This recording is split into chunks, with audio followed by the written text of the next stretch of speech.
میقات وقت سے ہے، اس کا معنی ہے نزدیک، وہ وقت خاص جس میں عمل انجام دیا جائے اسے میقات کہا جاتا ہے۔ وہ وقت خاص، وہ خاص وقت، جناب موسیٰ کا خاص وقت 40 راتیں تھیں، 40 راتیں انہوں نے کوہ طور پہ عمل انجام دیا،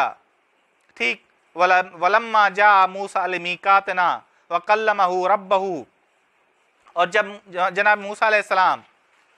مقررہ میعاد کو گزارنے کے بعد آئے اپنی قوم کے پاس، 40 راتیں گزارنے کے بعد آئے اپنی قوم کے پاس، وَلَمَّا جَاءَ مُوسَىٰ، جب موسیٰ آئے اپنا مقررہ میعاد گزارنے کے لیے تو اس وقت کلیم اللہ بنے، کلمہ ربہ، اس کے رب نے اس سے کلام کیا، جناب موسیٰ نے کلام کیا، غیبی آوازیں سننے لگے،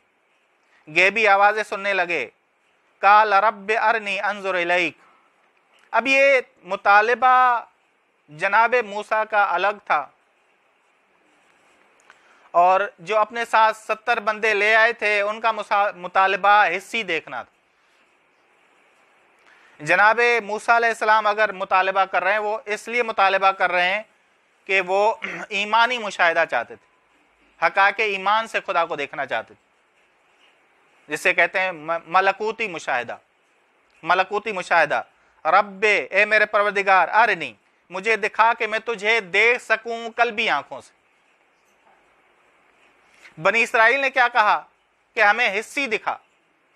ظاہری آنکھوں سے ہمیں نظر آئے۔ جناب موسیٰ ایسا نہیں کر سکتے، وہ نبی اللہ ہیں، ٹھیک۔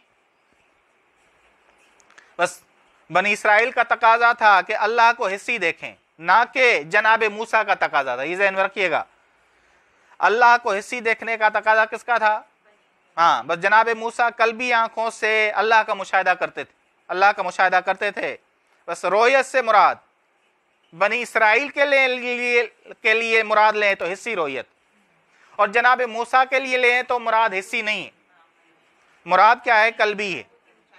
بس انہوں نے جو کیا کہا کہ ہرگز ہم تم پر ایمان نہیں لائیں گے جب تک ہم آشکار خدا کو، حصی خدا کو نہ دیکھیں۔ بس جس سے اللہ کا تکلم حاصل ہو، کلیم اللہ ہو، جو جمال اور جلال الہی کا مشاہدہ کر سکتا ہو، وہ کیسے معاذ اللہ جاہلانہ سوال کر سکتا؟ بس کبھی نہ سوچئے گا کہ یہ نبی کا تقاضا ہے، بلکہ یہ بنی اسرائیل کا تقاضا تھا، حصی دیکھنے کا تقاضا یہ بنی اسرائیل کا تھا۔ ہاں جی، بس لن ترانی، ہرگز تم نہیں دیکھ سکو گے، ولیکن انظر الی الجبل، لیکن دیکھو اس پہاڑ کی جانب، فإن استقر مکانہ، اگر یہ ٹھہرا رہا اپنی جگہ پہ، فسوف ترانی، تو تم مجھے دیکھ پاؤ گے، تم مجھے دیکھ پاؤ گے۔ فلما تجلی ربہ، جب اس کے جب اس کے رب نے تجلی کی، تجلی یعنی چیز کو آشکار کرنا، چیز کو آشکار کرنا۔ جب اس کے رب کا ظہور پہاڑ پر ہوا، تجلی پہاڑ پر ہوئی، للجبل جعلہ دکا، وہ ریزہ ریزہ ہو گیا، اس نے اسے قرار دیا دکا، ریزہ ریزہ قرار دے دیا۔ وَخَرَّ مُوسَىٰ صَعِقًا، اب یہ اس کا کیا عرفانی لحاظ سے، ظاہری لحاظ سے میں ترجمہ کر رہا ہوں کہ جناب موسیٰ بے ہوش ہو گئے، عرفانی لحاظ سے ترجمہ یہ ہے کہ خر موسیٰ صعقا، صاعقہ رب، تجلی رب دیکھ کے جناب موسیٰ کی انا فنا ہو گئی،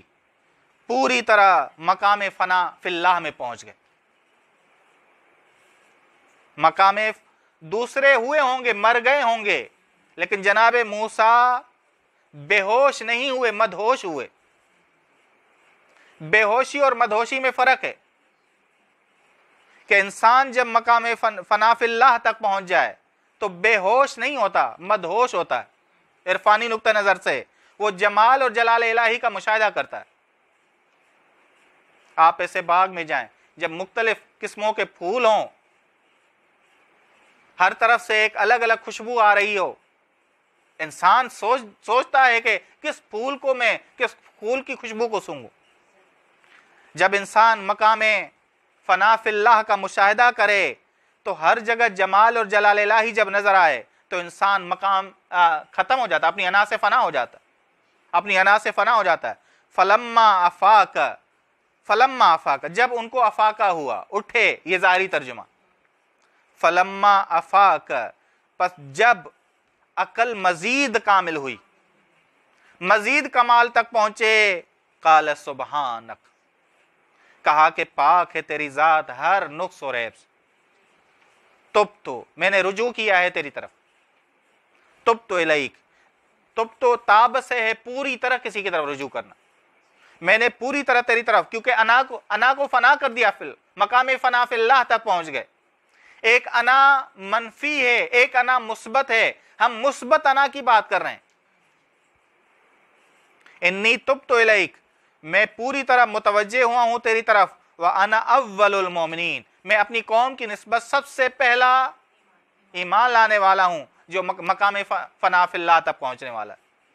بس وانا اول المؤمنین، باقی جو 70 افراد تھے وہ مر گئے تھے،